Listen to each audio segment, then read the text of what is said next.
Hello everyone, welcome to ABD Academy. Today I am going to discuss class 9th. It is second part of French Revolution. The first part is already uploaded.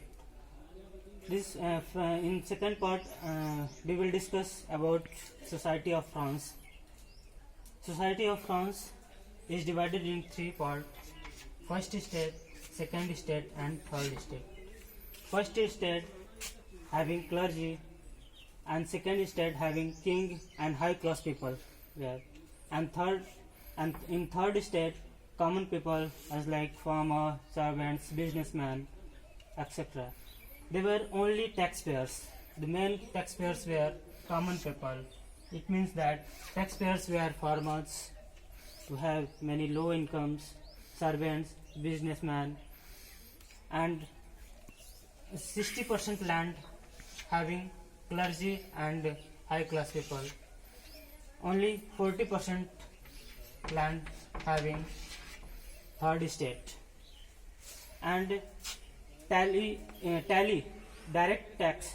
Tally was the direct tax as that time. And the Thai given church.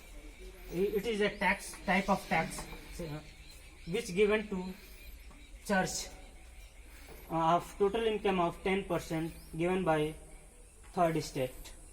And the populations, we will talk about population. In 1715, the population of France was 23 crores, and 1789 it became 28 crores. But the production of crop were very low, so the food crisis have become, and it having subsistence crisis. What is subsistence crisis? Subsistence crisis, when basic need of people as like food, clothes, and shelters having no peoples, so it is called subsistence crisis. It means that subsistence crisis वो crisis होता है जिसमें व्यक्ति विशेष को अपनी basic सुविधा facility जैसे भोजन, कपड़े और मकान की सुविधाएं प्राप्त नहीं होती हैं, तो इसे सब्सिस्टेंस क्राइसिस कहा जाता है। इस प्रकार हम सब्सिस्टेंस क्राइसिस हुआ तो यहाँ बहुत ज़्यादा अपोज होने लगा गवर्नमेंट का। तो इसमें कई सारे फिलोसफर आए सामने, जिनमें John Locke, Jean Jacques John Locke ने अपने विचार प्रस्तुत किए कि लोगों को फ्रीडम मिले एंड राइट टू इक्वलिटी मिले। इट मीन्स दैट अगर टैक्स पेयर्स केवल कॉमन पीपल ना हो और जो लैंड है वो इक्वली सबको डिवाइड किया जाए। उसके बाद Montesquieu was a great scholar. उन्होंने बताया कि जो जुडिशरी पावर, एक्सिक्यूटिव पावर और लेजिस्लेटिव पावर हो वो डिवाइड होना चाहिए तीनों में, equally divided in three powers: judiciary, executive and legislative. We will talk about that what is judiciary, executive and legislative. Legislative as like parliament. Legislative, what is legislative? जहाँ पर हम अपने कानून का निर्माण करते हैं। जैसे फ्रांस में उस समय था नेशनल असेंबली में लोग बैठकर अपने लॉ का निर्माण करते थे, कैसे व्यवस्था को चलाया जाए, कैसे देश को चलाया जाए। तो ये क्या कहलाता है? लेजिस्लेटिव पावर क्या है? जैसे हमारे यहाँ पार्लियामेंट है, पार्लियामेंट क्या बनाती है? Legislative, it means law. जहाँ पर लॉ बने वहाँ पर क्या होगा? वो लेजिस्लेटिव के अंडर आएगा। एक्सिक्यूटिव माने कि लॉ बन गया, कानून बन गया, अब उसे चलाने वाला कोई होना चाहिए। तो वो जो चलाने वाला, एक्सिक्यूट करना, जैसे हमारे ISPCs होते हैं, वो लॉ हमारे बन गया है, उसको एक्सिक्यूट करते हैं, यानी चलाते हैं कानून को, लोगों में लोग अच्छे से उनका पालन करें। उसको इसकी जिम्मेदारी किसकी होती है? हमारे यहाँ जैसे बड़े ओहदे के अधिकारी हो गए ISPCs। जुडिशरी, अगर कोई दिए गए कानून नियम का पालन उचित ढंग से नहीं करता है तो जज उसको सजा देती है, जज उसका निर्णय करती है कि क्या सही है, क्या गलत है, कानून में क्या होना चाहिए, क्या है, उसका पालन उचित ढंग से हो रहा है या नहीं। Okay, thanks. It's over. तो रुकिए. Hello everyone, welcome to ABD Academy. Today I am going to discuss French Revolution part 3rd. Here we have already discussed that the subsistence crisis were deployed in France, and Louis XVI increases taxes, and the taxpayers were only 30 states in which common people, farmers, 30 states were common people, farmers, businessmen, and servants were in 30 states. They were taxpayers. Already subsistence crisis were in France, and in 5 May 1789, a National Assembly were called in Versailles Palace. In Versailles Palace, in which 300 members of second state and 300 members of third states were present there, and 600 members of first states were in the Versailles Palace. The second and third and second states members given their demand in 40,000 words, but their demands were not accepted. And in this National Assembly, no entry for farmers, artists, and so in 20 July 1789 at Versailles Palace, this meeting was not completed well. So the third states declared himself a National Assembly. National Assembly, it means that उन्होंने स्वयं अपने आप को national assembly declare किया, यानी कि उन्होंने third state ने कहा कि हम स्वयं अपना कानून बनाएंगे और जो भी पावर है, राइट है, लोगों को इक्वली मिलेगा. 14 जुलाई 1789 they break to the Bastille jail. उन्होंने बैस्टिले जेल को, जिसमें बहुत सारे सर्वेंट्स, बहुत सारे लोग इसमें कैद थे, उसको तोड़ा. सो समवन स्प्रेड, एक दूसरा स्प्रेड र्यूमर फैला लोगों में कि उनके जो फसल है, क्रॉप्स हैं, डिस्ट्रॉय कर दिए गए हैं. और इससे जो है थर्ड स्टेट जिसमें फार्मर्स थे, उनमें एक इंडरेज हुआ, देवर इंडरेस्ट में वो बहुत क्रोधित हुए. और जो फर्स्ट स्टेट के जो मेंबर थे, जो कि हाई क्लास के थे, high class people we are in first state, उन्होंने इसके जो इम्पोर्टेंट फाइल्स थे उनके घरों को लूट लिया और उनकी इम्पोर्टेंट फाइल्स को बर्न कर दिया. They burn their important files and looted their home. It will you continue again. Hello everyone, welcome to ABD Academy. Here we are discussing French Revolution of, and it is part 4th.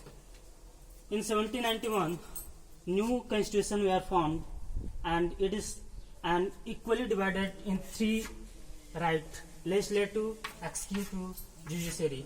Legislative, we have already told you that it makes law, where law is made. It means that parliament is legislative. Parliament is a legislative body, executive body, in which law बन गया यहाँ पर. अब law को कौन चलाएगा, कौन इसको देखभाल करेगा कि लॉ प्रॉपरली जो है एक्सक्यूट हो रहा है. तो इसके लिए हमारे यहाँ IAS है, PCS है. IAS, PCS, हाई क्लास के जो ऑफिसर्स होते हैं वो एक्सिक्यूटिव बॉडी के अंदर आते हैं. It means it is executive body. Law बना, लॉ को कौन प्रॉपरली जो है चलाया जा रहा है लॉ, इसके लिए हमारे यहाँ IAS, PCS हैं, हाई क्लास के ऑफिसर्स हैं. अब लॉ बना तो उसके लिए लॉ का सही ढंग से पालन हो रहा है या नहीं, इसके लिए जुडिशरी बॉडी बनाई गई है. जजेस हैं जो कि डिसीजन करते हैं कि लॉ को गलत ढंग से किसने यूज किया. अगर लॉ का किसी ने गलत यूज किया तो उसके लिए IPC के धाराएं वगैरह, उसके आधार पर जजेस वगैरह अपना डिसीजन देते हैं, जो भी है. 4 मिलियन यहाँ पर हम बात करेंगे नेक्स्ट, जिसमें यहाँ पर नई new assembly, national assembly formed होती है फ्रांस में, जिसमें 4 मिलियन एक्टिव सिटीजन्स होते हैं। एक्टिव सिटीजन्स 4 मिलियन होते हैं। ये किस लिए एक्टिव सिटीजन्स होते हैं? इनको राइट टू वोट दिया गया होता है। इनकी ये केवल वोट देने वाले में केवल मेल होते हैं, और जिनकी एज 25 प्लस है वही केवल वोट दे सकते हैं। It means that 4 million is active members in new national assembly having sex only male is allowed here age 25 plus। and France जब यहाँ पर देखा कि लोग फ्रांस के लुई 16 ने देखा कि लोग बार बार विरोध कर रहे हैं, अपोज कर रहे हैं गवर्नमेंट का, लुई 16 का, तो उसने पर्सिया पे गया, जहाँ की पर्सिया की ऑस्ट्रिया और पर्सिया से उन्होंने षड्यंत्र रचा कि यहाँ पर हम वार करेंगे। अब लोगों को भटकाने के लिए, जनता को भटकाने के लिए एक वार किया जाएगा। ऑस्ट्रिया में मैंने बताया था कि लुई 16 की मैरिज हुई थी मारिया से हुई थी। मारिया कहाँ की थी? वो ऑस्ट्रिया की थी। यानी कि लुई 16 का जो ससुराल था कहाँ पर था? ऑस्ट्रिया में था। तो वहां पर उसने वहां पर गया ऑस्ट्रिया में और षड्यंत्र रचा कि हम एक वार करेंगे जनता को भटकाने के लिए। और लुई 16 ने ऑस्ट्रिया और पर्सिया से वार किया। लेकिन यहाँ पर इस वार में बहुत सारे फार्मर्स जो नौजवान थे, यूथ थे, उन्होंने बढ़ चढ़ कर हिस्सा लिया। इसमें एक पैट्रियोटिक सॉन्ग, ये बहुत कुछ रहता है, पैट्रियोटिक सॉन्ग मार्सेलेस, जो कि अब नेशनल एंथम बन गया है फ्रांस का। It is now a national anthem of France.